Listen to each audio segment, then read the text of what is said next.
Good morning, everyone. Welcome to IAS Prerequisite UPSC News Express. आज date है 10th फरवरी 2023। तो देखते हैं कुछ इम्पोर्टेंट आर्टिकल्स इंडियन एक्सप्रेस से जो कि हमारे एग्ज़ाम्स के लिए इम्पोर्टेंट है।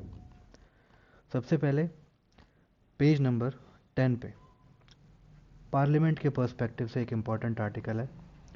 PT Usha chairs Rajya Sabha session. अब इस आर्टिकल में इम्पोर्टेंट क्या है? इम्पोर्टेंट ये है कि she became the first nominated member, पहली नॉमिनेटेड सदस्य in the history of the upper house to do so.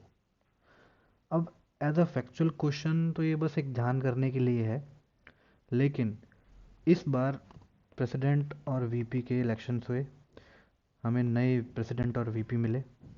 VP act as a Rajya Sabha chairperson. तो एक क्वेश्चन हम प्रीलिम्स में देख सकते हैं राज्यसभा चेयरपर्सन से रिलेटेड। तो उसमें कहीं ना कहीं 1 2 3 स्टेटमेंट में अगर ये दे दे, कोई स्टेटमेंट दे दे, तो हम उसे डील कर सकते हैं इस फैक्ट के अकॉर्डिंगली। अब आपका होमवर्क क्या है कि आप कमेंट्स में ये मेंशन करिए कि जो नॉमिनेटेड मेंबर्स होते हैं राज्यसभा में वो किस किस फील्ड से आते हैं। प्लीज़ ज़रूर कमेंट करिएगा। Then moving on to the next article, editorial page पे, पेज नंबर 12 पे इंटरनेशनल रिलेशंस और एथिक्स के पर्सपेक्टिव से एक आर्टिकल है, रीचिंग आउट। इस आर्टिकल का बैकग्राउंड क्या है? टर्की में अर्थक्वेक्स आए, भारी डिवास्टेशन हुई, more than 12K lives lost. India and other nations have been helping with humanitarian assistance. तो वहाँ पे हम एथिक्स के नज़रिए से अगर देखें तो ये जो amid the frighteningly high toll, it is only right that all members of the international community pitch in with help to best of their abilities. This shows out the humanitarian abilities of the humans, that humans are not all about wars, they are all about ethics also. So we can quote this example in our GS4 ethics answers. Then we can also take a look at the long history of India to help the needy. India sent National Disaster Relief Force and medical teams to Japan during the 2011 tsunami, and also to the United States in the aftermath of Hurricane Katrina. And in recently, shipments of COVID vaccines to several countries like Sri Lanka, Maldives, Seychelles were also sent in the COVID pandemic. Then अगर हम IR की नज़र से देखें इसमें, तो IR की नज़र से क्या मिलता है हमें कि ऐसे स्टेप्स जो हैं वो रीअफर्म करते हैं फ्रेंडशिप को और क्लोज ले आते हैं फ्रेंड्स को। टर्की के अम्बेसडर ने ट्वीट किया है कि a friend in need is a friend in deed. तो जो टर्की से स्टेलमेट चल रहा था इतने सालों से, वो इस ह्यूमैनिटेरियन असिस्टेंस की मदद से कुछ ना कुछ हद तक ओपन हो गया है। Then it seeks to project leadership and influence in the world. Global world order में हमारी प्रेजेंस को एक स्थापित करता है ऐसे स्टेप्स को। And in relation to countries that do not have friendly ties could prove to be a ice breaker.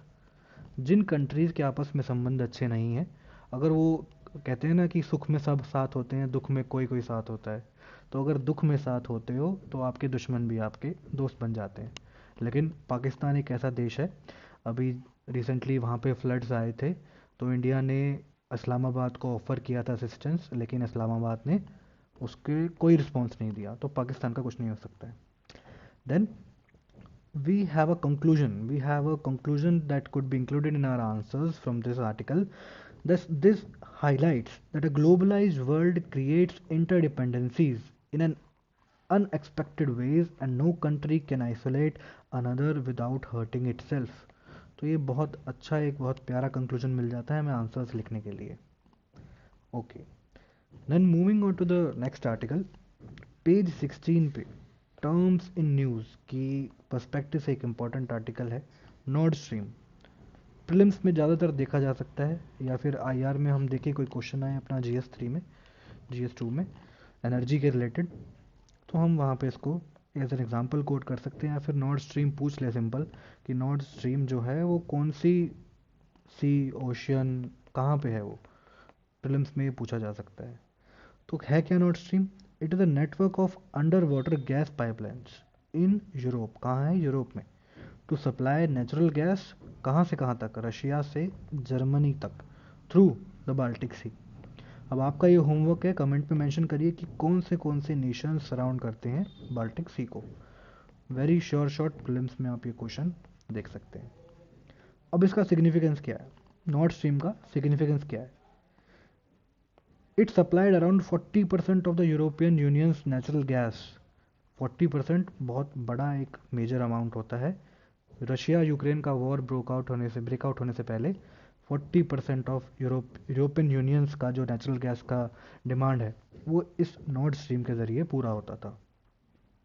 और रशिया ने अपनी बार्गेनिंग पावर को एनहेंस कर दिया है इस वॉर टॉक्स में इस नॉर्थ स्ट्रीम से। कंटेक्स्ट क्या है? यूरोप जो है वो अलाइड है, मतलब कि प्रत्यक्ष रूप से नहीं लेकिन अप्रत्यक्ष रूप से ही सही, यूक्रेन के साथ।